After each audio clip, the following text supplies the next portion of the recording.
গালাতীয় 5 অধ্যায়। 382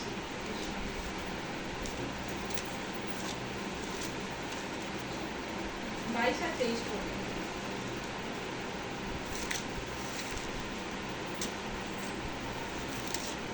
382 পৃষ্ঠা। 5 অধ্যায় 382 পৃষ্ঠা। কিন্তু আত্মার ফল প্রেম, আনন্দ, শান্তি, দীর্ঘ সহিষ্ণুতা, মাধুর্য, মঙ্গল ভাব, বিশ্বস্ততা, মৃদুতা, ইন্দ্রিয় দমন, এই প্রকার গুণের বিরুদ্ধে ব্যবস্থা নাই। এখানে প্রভু বলছে, বাক্যে এখানে লেখা আছে, যাদের মধ্যে এই 9টি ফল আছে তাদের কোনোদিন কোনো দ্বন্দ্ব হবে না। আমেন। তাদের ব্যবস্থা নাই, তারা কিন্তু স্বর্গরাজ্যের দেখার অধিকারী। কিন্তু তার ওপরে ঠিক লেখা আছে 19 অধ্যায় 5 অধ্যায় 19 পদে, ওই একই পেজে ওপরে 19 ওপরে লেখা আছে, আবার মাংসের কার্য সকল প্রকাশ আছে, সেগুলি এই: বেশ্যাগমন, অশুচিতা, শৈলিতা, প্রতিজ্ঞা, উদ্ধব, নানা প্রকার শত্রুতা, বিবাদ, ঈর্ষা, রাগ, প্রতিযোগিতা, বিচ্ছিন্নতা, দলভেদ, মাৎসর্য, মত্ততা, রঙ্গরস ও তৎসদৃশ অন্য অন্য দোষ। এগুলো আছে যেটা মানুষের মধ্যে যে পাপগুলো থাকে আমাদের। এখানে আমাদের পবিত্র বাক্যে লেখা আছে, দুটোই আমাদের মধ্যে লেখা, কোনটা আমাদের ফল, কোনটা পাপ। তো আমরা কিন্তু সেইভাবে আমাদের চলতে হবে। আমরা সঠিক পথ কিংবা ভুল পথ, দুটোর মধ্যে একটা আমাদের বেছে নিতে হবে। হয়তো আমরা এই প্রতিমা পূজা, বেশ্যাগমন, শত্রুতা, বিবাদ, ঈর্ষা, রাগ, এগুলোতে যাব, না তো আমরা তার পবিত্র আত্মার যে ফলগুলো আছে, প্রেম, আনন্দ, শান্তি, সেগুলোতে যাব। আমরা দুটো কোনোদিন আমরা একসাথে আমরা চলতে পারবো না। দু নৌকায় পা দিলে আমরা নিশ্চয়ই আমরা পড়ে যাব, আমরা কোনোদিন পারবো না। এখানে কিন্তু যারা মদ খাচ্ছে, যারা মদ, তাদের জন্য ওটাই হচ্ছে তাদের স্বর্গ, কারণ তারা সেটা খেয়ে তারা আনন্দ পায়।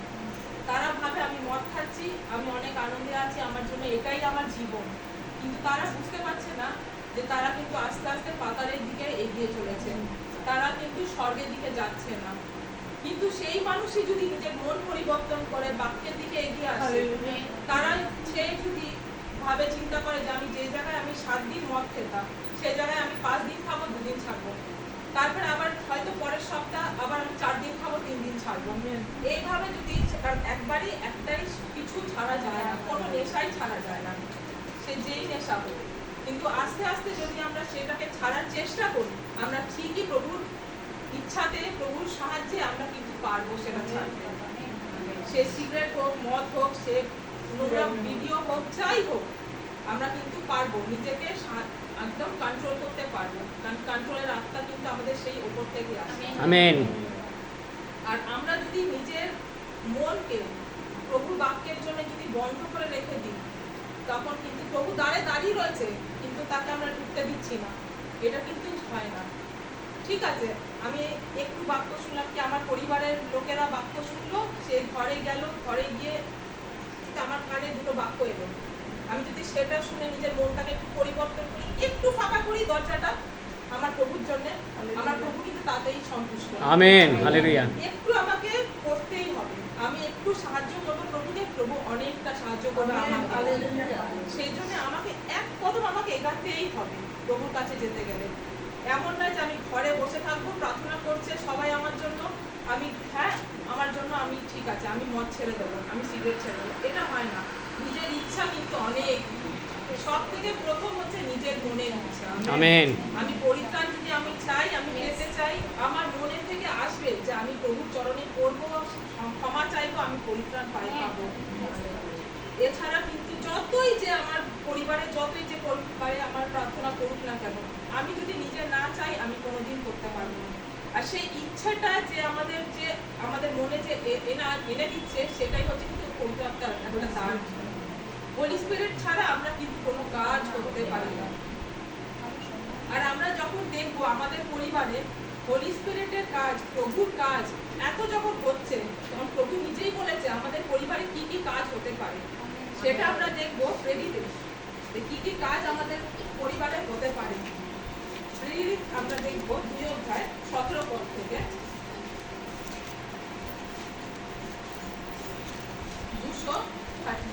21 পৃষ্ঠা 17 থেকে। 17 থেকে।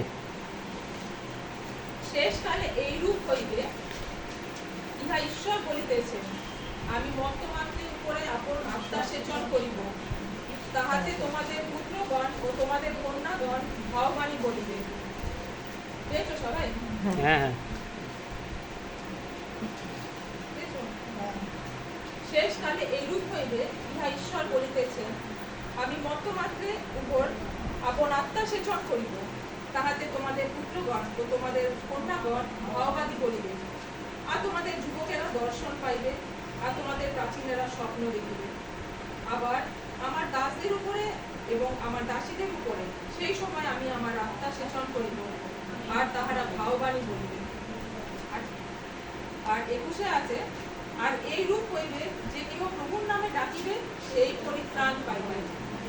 আর ঠিক তার পিছনের পৃষ্ঠায় 41 ওপরে ঠিক লেখা আছে, এই কালের কুটিল লোকদের হইতে আপনাদিগকে রক্ষা করো। সত্যি কথা, প্রভু 2 বছর আগে জেনে গেছিল এখনকার সময়ের কথা। এখন কি হতে চলেছে? কুটিল লোক থেকে আমাদের রক্ষা করতে বলেছে, নিজেকে রক্ষা করতে বলেছে।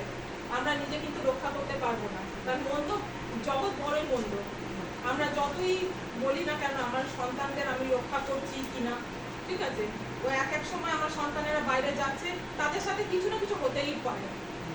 কিন্তু আমাদের এই বিশ্বাস যে আমরা প্রার্থনা করছি প্রভুর নামে, ওকে আমি ঘর থেকে বার করছি, যখন আমার বিশ্বাস আমার বাচ্চার কিছু হবে না, ও সুস্থভাবে আবার ঘর ফিরে আসবে। এইটুকু আমাদের বিশ্বাস থাকা দরকার, কারণ বিশ্বাসে পাহাড় সরে যায়। আমেন। আর আমাদের প্রভু বলেছে আমার এত বিশ্বাস দরকার নেই, একটা শস্য দানার মতো আমেন। শক্ত মজবুত বিশ্বাস, যেটা কোনোদিন কেউ ভাঙতে পারে না, নষ্ট করতে পারে না হাত দিয়ে, না দমড়ে মুচড়ে কোনোদিন নষ্ট হবে, না কেউ কিছু বাড়ালে কোনোদিন নষ্ট হবে। এরকম বিশ্বাস চেয়েছে প্রভু আমাদের কাছ থেকে। ওই জন্য বলেছে পবিত্র আত্মা যখন আমাদের মধ্যে থাকবে, কারণ এটা হচ্ছে এখন অনুগ্রহের সময়, এই অনুগ্রহের সময় চলে গেলে আর আসবে না। তো ও ঈশ্বর আমাদের প্রভু, যারা অনলাইনে দেখছেন তাদের জন্যও প্রভু আমাদের পবিত্র আত্মা দান করার জন্য এক পায়ে দাঁড়িয়ে রয়েছে। আমরা শুধু হ্যাঁ বলবো, হ্যাঁ প্রভু আমি তোমাকে অ্যাকসেপ্ট করছি, আমি চাই তুমি আমার জীবনে কাজ করো, আমি চাই তুমি আমার জীবনে আসো, আমি তোমার পবিত্র আত্মা চাই, আমি তোমার দান চাই, বরদান চাই, সেই যে ফলগুলো আছে আমি আমার জীবনে চাই। তখনই দেখবে পবিত্র আত্মা নেমে আসবে তোমার সামনে, তোমার কাছে এক্ষুনি নেমে আসবে। আমেন। হালেলুয়া। কারণ পবিত্র আত্মা খুবই নির্মল, খুবই কোমল, হয়তো আগুন হতে পারে কিন্তু খুবই কোমল। তুমি চাও তোমার কাছে আসবে। ওই জন্যই প্রভু বলেছে তোমার, আমরা ঠিক আছে আমরা প্রার্থনা করছি, আমরা যেন আমাদের বাচ্চাদের সন্তানদের শেখাই, প্রভুর রাস্তা শেখাই, আমরা যেন যে কিভাবে তাদের চলতে হবে প্রভুর পথে। যদি তারা চলে, এখানে বাক্যে বলেছে আমাদের সন্তানেরা, যুবক যুবতীরা দর্শন পাবে, স্বপ্ন দেখবে, যারা বয়স্ক তারা স্বপ্ন দেখবে। আমাদের সন্তানেরা যারা এখনকার দিনে বেশিরভাগ ইউথ, যারা বাক্য প্রচার করছে, যারা গান করছে প্রভুর নামে, তারা হচ্ছে ইউথ।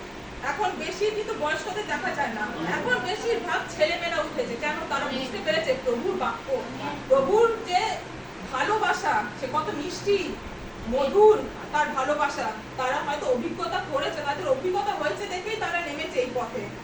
অনেকে আছে ভক্ত ভাববাদী, যারা হয়তো তোমার পয়সার জন্য নেমেছে, কিন্তু অনেক আছে সত্য আত্মা ভজনা করছে। আমেন। হালেলুয়া।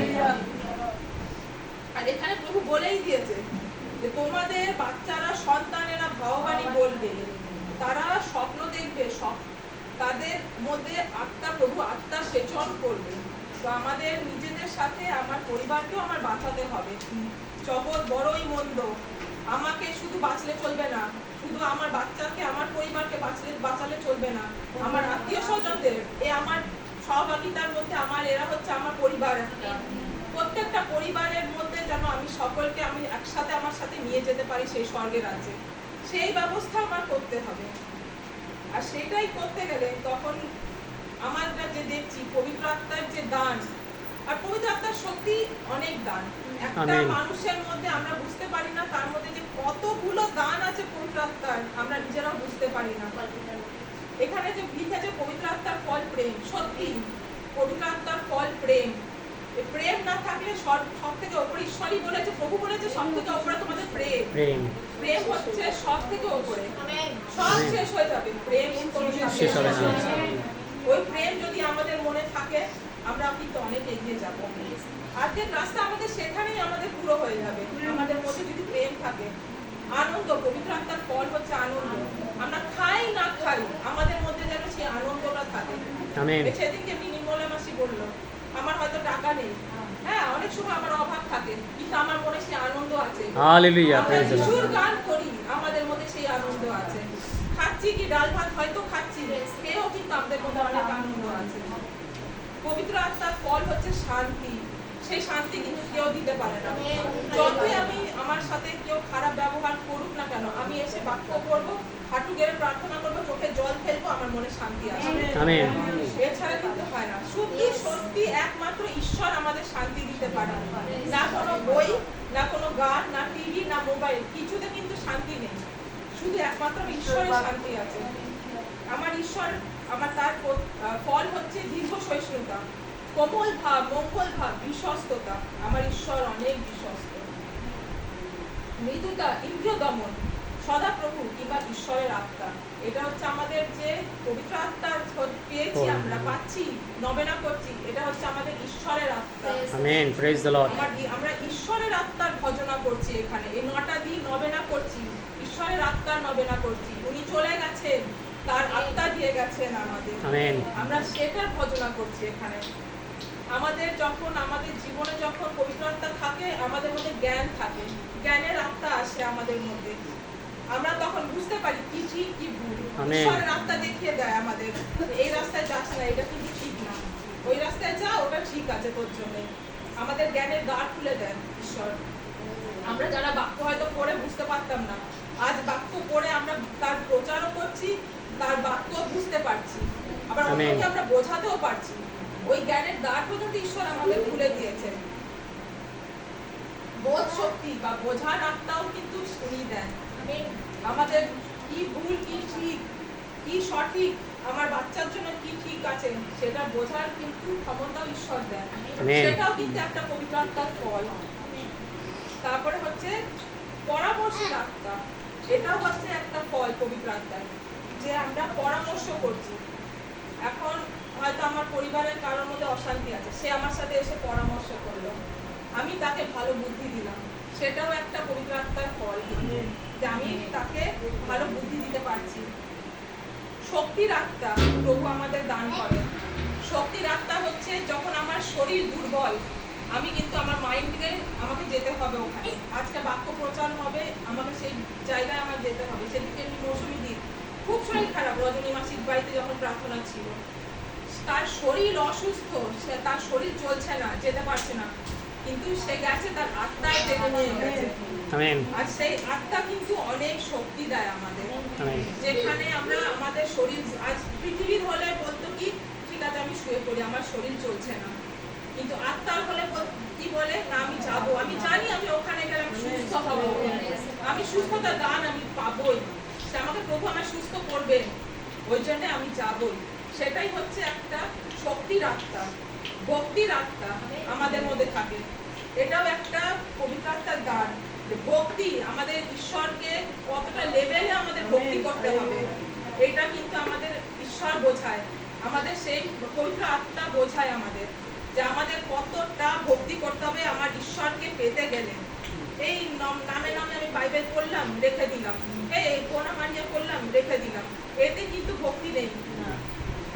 আমার মধ্যে যদি সেই ঈশ্বরের আত্মা থাকে, আমি বুঝতে পারবো আমার কতটা আমি ভক্তি করলে আমি ঠিক তার স্মরণে যেতে পারবো। আমেন। সাহায্যের আত্মা, এটাও কিন্তু একটা ঈশ্বরের আত্মা, একটা ফল একটা মানুষের মধ্যে যে থাকে, সাহায্যের আত্মা। আমি একটা মানুষকে দেখছি, ও খুব অসুবিধায় রয়েছে, আমি আমার হাতটা বাড়িয়ে দিলাম তাকে সাহায্য করার জন্য। 10 টাকা হোক, 100 টাকা হোক, কোনো জিনিস দিয়ে হোক, এক বাটি চাল দিয়ে হোক, যাই হোক, আমি সাহায্য করছি, সেটাও কিন্তু ঈশ্বরের আত্মা ছাড়া আমরা কিছুই করতে পারি না। আমেন। দানের আত্মা, দান ধ্যান করা। ঈশ্বর বলেছে এক হাত তোমার দান করলে আরেক হাত যেন না জানে। এই দানের আত্মা আমাদের মধ্যে যেন থাকে। যদি দানের আত্মা আছে আমাদের মধ্যে, তাহলে আমরা জানবো যে হ্যাঁ, আমার মধ্যে ঈশ্বরের আত্মা আছে, আমার মধ্যে সেই পবিত্র আত্মার ফল আছে, যার জন্য আমি দানটা করতে পারছি। সবাই দান করতে পারে না। লোকের কাছে অনেক ধন দৌলত, প্রভুর দয়াতে অনেক আছে, কিন্তু তাদের 10 টাকা দিতেও তাদের কষ্ট হয়। তারা চিন্তা করে আমি 10 টাকা দেবো, আমার ব্যাগে 10 টাকা আছে, আমি কোথায় খুচরো আছে 1 টাকা 2 টাকা দেখে আমি সেটা দিই। অনেকে আছে সেরকম। কিন্তু আবার অনেককে আমি দেখেছি যার পকেটে 10-20 টাকা রয়েছে, একটা গরিব এসছে তার কাছে, সে কিন্তু সেই 20 টাকা পর্যন্ত দিয়ে দিয়েছে। সে চিন্তা করেনি আমি বাড়ি কি করে যাবো, ও জানে আমি দিয়ে দিয়েছি, প্রভু আমাকে ডবল দেবে ফেরত। ও কোনোদিন চিন্তা করেনি যে আমি কি করে মানুষটাকে আমি দিয়ে দিলাম, আমার ব্যাগে ফাঁকা, হয়তো কিছু পয়েন্ট পড়ে রয়েছে, আমি কি করে যাব বাড়ি। ও জানে ঠিক আমি চলে যাব, আমার ঈশ্বর আমাকে সাহায্য করে। সত্যি ঈশ্বর সাহায্য করে, করে ঈশ্বর সাহায্য। আমাদের আরেকটা হচ্ছে ঈশ্বরের আত্মার ফল হচ্ছে ক্ষমার আত্মা। আমরা যদি লোককে ক্ষমা না করতে পারি, আমাদের মধ্যে কিন্তু সেই আত্মা নেই। আমাদের মধ্যে সেই ক্ষমাটা করতে হবে। আমি এখানে ধরে রাখলে আমার স্বর্গের রাজ্যে ধরা থাকবে, আমাকে এখানে ছাড়তেই হবে। সে আমার যতই বড় শত্রু হোক না কেন, আমাকে তাকে বলতে হবে আমি তোমাকে ক্ষমা করলাম।